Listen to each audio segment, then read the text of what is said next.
Madame, Monsieur, bonjour et bienvenue dans le JT de ce jeudi 10 septembre. Voici les titres que nous allons développer. Questions-réponses sur les accords de performance collective, report en arrière des déficits et mauvaise foi du débiteur surendetté.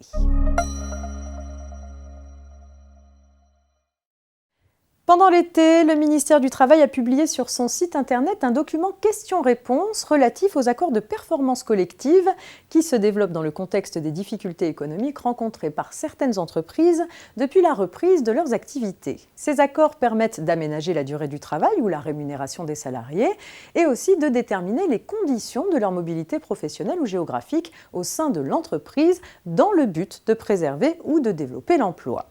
Le document questions-réponses rappelle l'ensemble des règles théoriques et présente l'avantage de contenir beaucoup d'exemples pratiques pour les illustrer.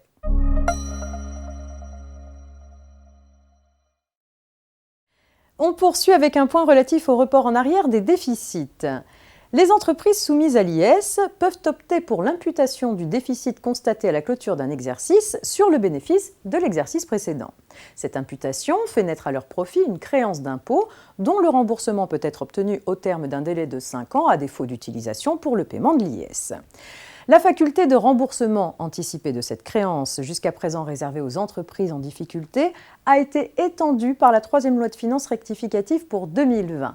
Ainsi, toutes les entreprises peuvent demander le remboursement anticipé de leur créance de report en arrière née d'une option exercée au titre des exercices clos de 2015 à 2019, ainsi que celle née d'une option formulée au titre d'un exercice clos en 2020. Par ailleurs, alors que l'option pour le report en arrière doit, en principe, être exercée dans le délai de la déclaration de résultat, la loi autorise les entreprises qui constatent un déficit au titre d'un exercice clos en 2020 à formuler leur option dès le lendemain de la clôture de l'exercice, sans attendre la liquidation de l'impôt y afférent.